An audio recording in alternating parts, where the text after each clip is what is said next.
Mike Costello, and I'd like to talk to you in the next few minutes about making real change in your life. All of us are faced with changes in our lives, and what we are challenged to do is to make the necessary changes within ourselves to deal with the changes that take place in our lives. We've been talking to a couple of ladies in our fellowship over the last several months.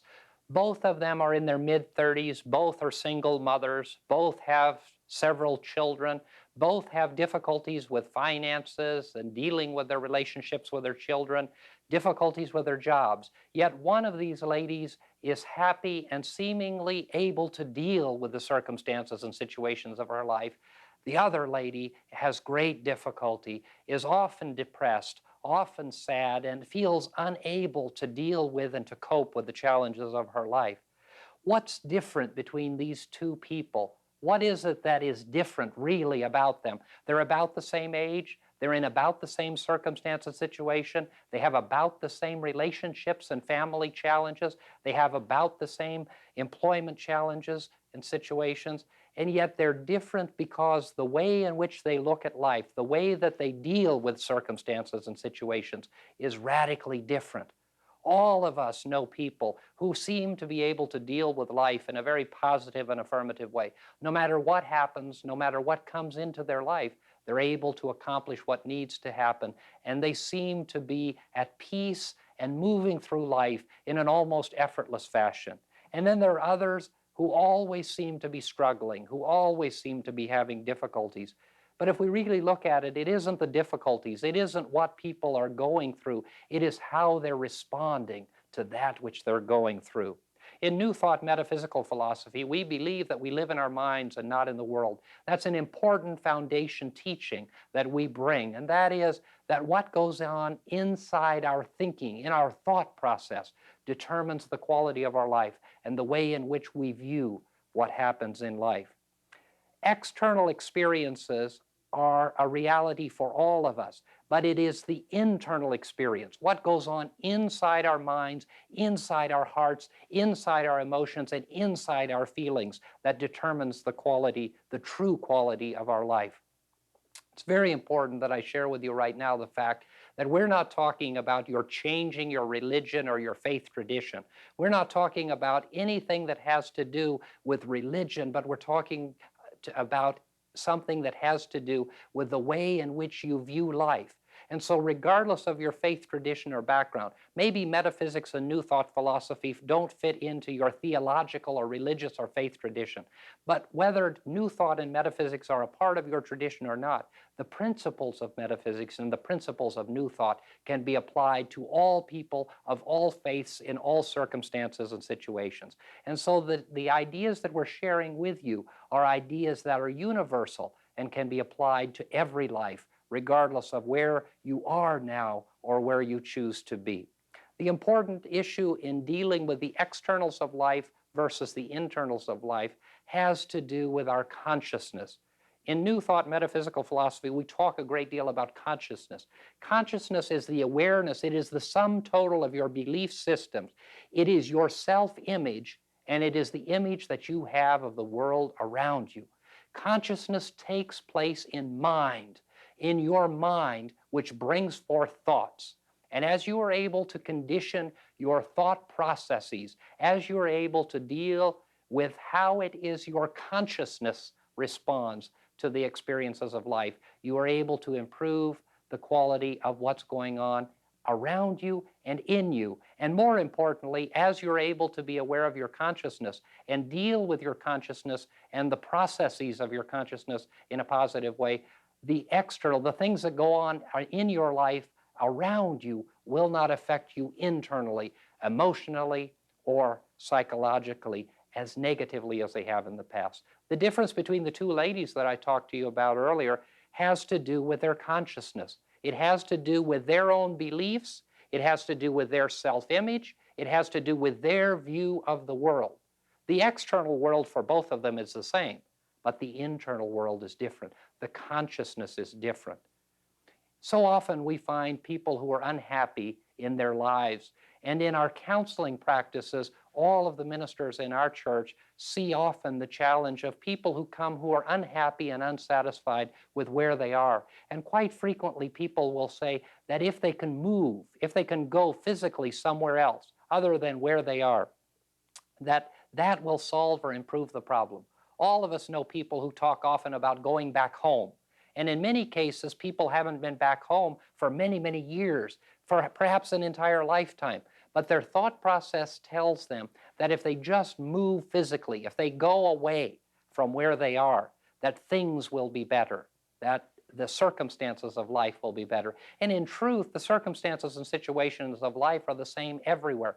What has to change is what's happening inside the person, inside their consciousness, inside their thinking, and inside their mind. That doesn't mean that we can't move, but it does mean that if we move from where we are, physically move from this city to another, from this state to another, from one relationship to another, from one job to another job, we will only have a better quality of life, and things will only improve if we are able to adapt our consciousness and change our consciousness appropriately.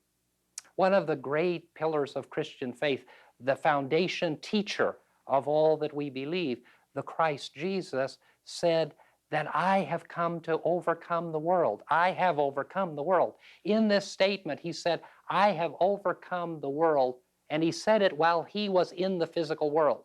He overcame the world because his thought process, his mentality, his consciousness viewed the world in a different way than many people's consciousness. It didn't mean that there weren't difficulties and challenges, but it meant that his consciousness, his response to circumstance and situation was different. He overcame the world, he overcame the experiences of the physical life, not by changing those experiences, not by moving away from them, but by aligning his consciousness with right thinking, with balance, and with truth and understanding in the midst of where he was. In New Thought, we call this a denial, and that is denying the power that external things have over the internal you and me, the internal person. As we deny the power that these things have over us, we don't deny them, and that's tremendously important. We're not talking about denying that you have a challenge, denying that you are unhappy, denying that you are sick, denying that you have economic problems. We're not talking about that at all, because we all know from a psychological standpoint how damaging that can be. So it's not denying the condition, it's denying the power that the condition has over us. And if we're able to deny the power that the external forces in life have over us, then we can affirm the fact that we'll be guided and directed. We'll be able to deal with circumstance and situation. Go back to the ladies that I talked to you about in the beginning of this discussion. The one who is always negative, always defeated, and always unhappy, and the one that's positive and affirmative and able to deal with circumstances and situations. The externals are no different, but the one who believes she can deal with the circumstances in life does. And as she believes that she can deal with the circumstances of life, she is empowered, she is guided, and she is directed through the process of her thinking to do the things that she needs to do to bring about positive change in her life. The other lady, on the other hand, believes that the externals have everything to do with where she is in life. She believes she has no control. She believes that this is her lot in life. And because it's her lot in life, there's nothing whatsoever that she can do about it. The two are completely different. And they're different in the way that they think. Remember earlier I said we live in our minds and not in the world? We do. These ladies do, I do, you do, we all do. And we're all faced with challenge. We're all faced with difficulty from time to time. And we all always have a choice. And the choice is whether or not we are going to allow the externals to totally influence us, or whether we're going to deny the influence that the externals have over us and going to affirm the fact that we are able to deal with them and deal with them in a positive and victorious way. Denial and affirmation, the negative and the positive aspects of life, are tremendously important for all of us. So whatever it is you're facing in life, whatever challenge comes to you, whatever change you are presented with, know that in the midst of every change, every challenge, and every circumstance, you can always change the way that you're thinking. If you are negative, if you are hurt, if you are defeated, if you are depressed, be aware of the fact that your consciousness, that is the sum total of what you believe, the sum total of your self-image, and the sum total of the view that you have of the world, is determining how it is that you're feeling and how it is the conditions of life are affecting you. And if you can apply the principles of positive, affirmative, practical thinking, if you can affirm your reality in life, if you can align your consciousness, the power of your mind and thought, with divine consciousness, with the presence and the power of God, whatever and whoever that God is in your faith tradition doesn't matter, but aligning yourself with the divine and allowing that divine presence to flow into your consciousness, guiding and directing you to right action and right thought and right emotion and right being. That's the difference between the people who are able to deal with life effortlessly and positively and those who are constantly defeated, constantly suffering, and constantly unhappy. Choosing your view of life, choosing a vision for your life, and then allowing that vision to become a reality is a foundation teaching of truth, a foundation teaching of the truths that we share with you in this program. And so we challenge you when you're faced with change to begin changing inside. And as you change inside, the outside will change. And even if the circumstance and situation doesn't change, the way that you feel about it will change. And it will change dynamically, directly, and your consciousness will be transformed, and your life will be transformed in the same fashion. We believe in prayer as a centering force, and we'd like to invite you at this point in the program to pause with us for a moment of reflection. Eternal and loving God, we gather our hearts and minds together in the remembrance of the fact that we always have a choice in every circumstance and situation. We also affirm the reality of change and challenge, and we embrace change because we know that as we change, we are able to grow and to become stronger, more dynamic, and powerful beings. We affirm these things in the name of faith, in the name of hope, in the name of love. Amen. Those were very dynamic pointers about change, and we know that we're living in the time of greatest change the world has ever known. I've heard you say that many times. And it seems imperative that we really stay centered, doesn't it? Very important that we stay centered. And I think a real technique for centering, which of course is common to our tradition, but maybe isn't common to people who are listening to us, is the awareness of consciousness and the power of consciousness. And if nothing else is brought to people in this program, maybe an awareness of consciousness would be a great gift for them to have. Exactly. And when it's like know thyself and thou knowest all. If they're aware of their own consciousness and how they have the power to change it, and if they use that power, then they have a better self-image, they're happier. As you pointed out, their self-image changes, doesn't it? It changes radically and dramatically. Someone said to me a few weeks ago, I was talking with actually another minister about New Thought, and we were talking about the differences, and this particular individual came from a very traditional background. And he said to me, the problem with the philosophy that you teach and your fellowship teaches, and those like you teach, is that it's too simple. And his view was that it couldn't be that simple. And we were having a friendly discussion, and we know each other very well.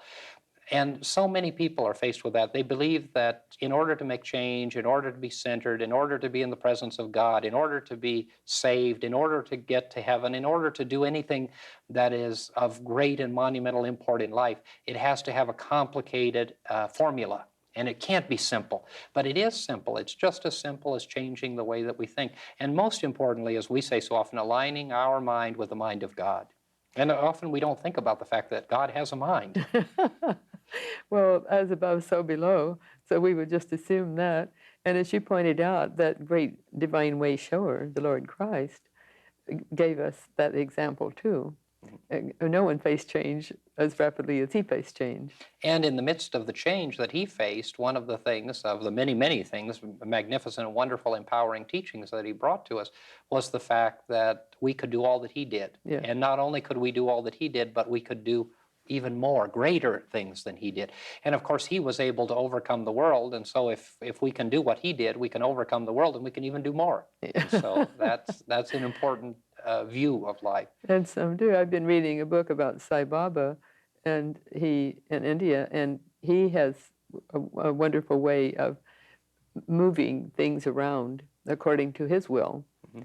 And so we can do the same if we just think that we can and know that we can and work in that way. Right.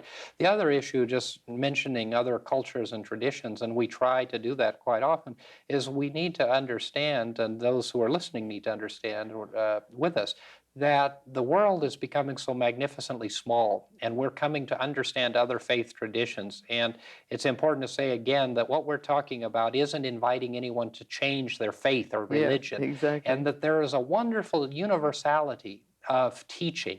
And so much of what is taught in New Thought and metaphysics is universally acceptable. And by that, we just mean that it is acceptable and runs through the thread of teaching across both Eastern and Western theological and religious lines. Now, some people are very bothered by that because so many people of faith tradition want to make their faith tradition a right or wrong. So yeah, we're right and they're wrong. The only. The only, exactly, exclusivity. And what we're talking about is a faith that is inclusive rather than exclusive, and that includes everyone. And the wonderful thing that we have today is the awareness to know about other faith traditions and the tolerance that we can have and the knowledge that we can have. One of the things that I was thinking when I was speaking, but I decided not to bring it up, but in the discussion we can, is there's so many parallels. We're, of course, Christians, and our fellowship is Christian, and that's our tradition because that's the way we were raised, that's the way we feel most comfortable. It doesn't mean that because we're Christian,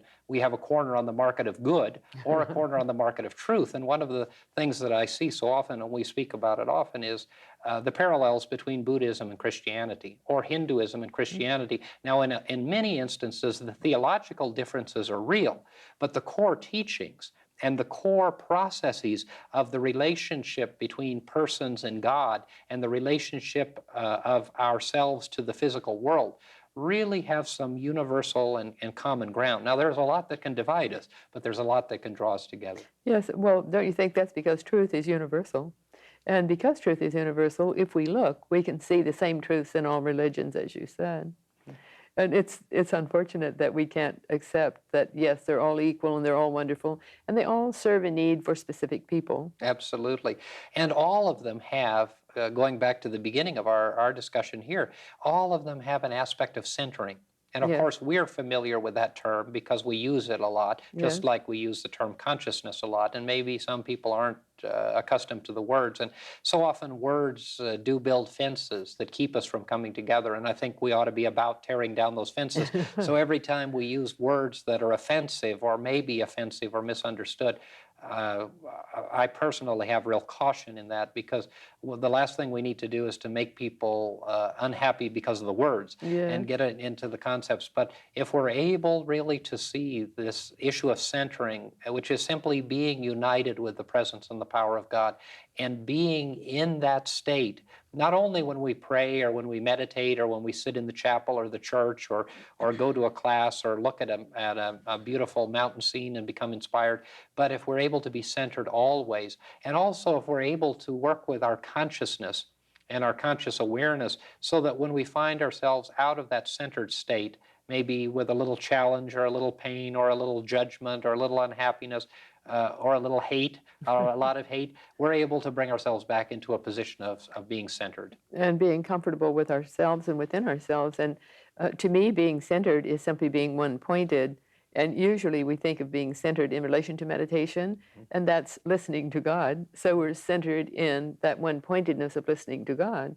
But we can be centered in our work, our daily chores, whatever that might be, whatever that might be. Yeah, and that's important too, because it does us no good to be able to intellectualize these teachings or any teaching, any spiritual teaching. The issue is whether we're able to live it and demonstrate it, but even more important than living it and demonstrating it, because that gets us into a lot of trouble too, because when we live it and demonstrate it, often we become evangelists. Yes. And that's not to malign evangelists, but the point of evangelization is really to demonstrate one's faith in a positive and affirmative way, and to have others drawn to it because of the reflection that they see in the one who is living the faith, as opposed to somebody who's teaching it and preaching it. But very, very important for us to be able to deal with the circumstances of life, because all of us, for the most part, have jobs or financial difficult challenges, and relationships, if not in a personal situation, relationships with people on the street or relationships with other human beings. And so the real importance that we have of being able to demonstrate these teachings in our belief system in a positive and affirmative way is tremendously important. Yes, and we are responsible. We have to take self-responsibility and be responsible for that ourselves. And we have to know, too, that the earth is resonating at a higher level of frequency, because the scientists have shown us now that it's practically at a 13 per second, 13 megahertz per second. And that is really quite something, because it's gone in 50 years, it's gone from 7.6 to almost 13, which means that we have to really know that we have to stay more centered. We have to work at being centered. And that comes from being challenged, Yes, really. yes. Actually, the best thing that can happen is for problems to come into our life. It's Yes. probably one of the greatest gifts that we have, because the problems bring us to such a point of understanding. They give us the opportunity. Problems bring us to solutions. And of course, if we have no problems, then we very seldom come up with solutions. Isn't it just a mindset? If our mindset is that we can't face one more thing, then we can't face one more thing. But if it's that we enjoy a challenge, and I know that that's how you live your life. I've heard ever so many people who know you say that you face change better than anyone they've ever seen. And furthermore, I've heard a few say, well, you create change just so we will have to face it. And that's a wonderful thing as a leader of a church or your business. Very important to make change. And one of the things that I've found over the years is that people do become very comfortable. And so often it's important for us to make a change and to force the people around us to deal with change. And out of that, then we're able to see just who has which strengths and weaknesses.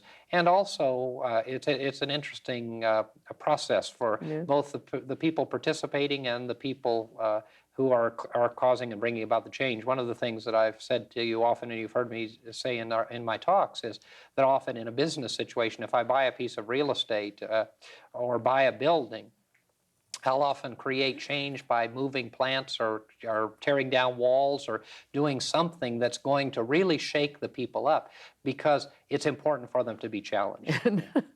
It's only with challenge and change that we have growth, because we stay stagnant. And if we're complacent, then we're not growing. Mm-hmm. And so we have to just know that this is the way of life, and this is why we're here on earth, to face challenges and changes and create positive changes in our life. And one of the things that we could do a whole talk on, and it moves us into another segment, but is that as we embrace the reality of change, then we're moved to another place in life. And so that movement is a constant affirmation of life. And it's very important that we're constantly moved from one place to another, and that movement takes place. But on today's talk, one of the things we talked about a little bit was denials. Yeah. And the importance of denials in our lives, not the denial of the circumstance and situation, which is key, because so many people think that all positive thinking or possibility thinking or practical thinking or any of the other names that we give to the thought process that we espouse is simply a sugarcoating of life and not taking in reality truth out of what is in life. But whatever is, and that's the beginning point. Yes, life is real and life is earnest. It is. And then the denial is to deny the power that has over us. And an example would be if someone has cancer, they have cancer. And it is that cancer does not have power over them. The cancer is a reality in the physical form at this moment, at this time, in this person's life experience. But what happens to that cancer, and because of that cancer, is determined by the way that individual acts or reacts. The same is true of anything. If we have no money, it isn't the fact that by denying that we have no money that we're going to get money. It's denying the fact that having no money has power over us or has control over our prosperity. and the same takes place. So it isn't the denial of the circumstance or the condition. It's a denial of the power that the condition has over us. Exactly. And again, that's the self-responsibility aspect. We can expect other people to solve our problems, or we can just get in there and do it ourselves. About the cancer, Dr. Simonton has shown so very clearly over the years that with visualization and taking responsibility in their heart for their own illness and working with it in a viable way, they can cure cancer and have many times. And anything can be cured. Yes. I mean, anything can be. Yes. And some things will be and some things won't be. And I think that we know that and we need to realize that the power of the mind, which we talk about so much, can do anything when it's combined with the presence and the power of God. But whether it does what we want it to do is really getting back into the externals as opposed to the internals. And the internal has really to do with what's happening inside. And then in many cases, you're absolutely right, the externals will change. That's But right. in some cases, the externals don't change, but what happens inside the person changes dramatically and radically. Yes, and if they use the credo, I can do all things through Christ, which strengtheneth me, then they can get farther along. Or with God, all things are possible. And we can think of mantras or words or phrases that really sustain and lift us. And those are always helpful too in facing change. Those are a form of affirmation. Yeah. That is affirming. And the issue of self-responsibility, which you brought up, is tremendously important and just a foundation of what we do, because we are responsible for ourselves and how we feel. Yes, and if we don't take that responsibility, then we're selling ourselves short because we're not facing change and we're not then enjoying the growth that change would bring. And so change is tremendously important and tremendously welcomed in our philosophy. And we hope that in the last few minutes we've shared with you some ideas of how you might deal with change and deal with internal change to overcome the exterior changes in your life or the external changes in your life. And we look forward to seeing you next time. Light comes from the Spirit with glorious light. Confident living cleanses my soul, giving the Spirit fullest control. Confident living rights every wrong. Dynamic power helps me be strong. Confident living comforts my heart.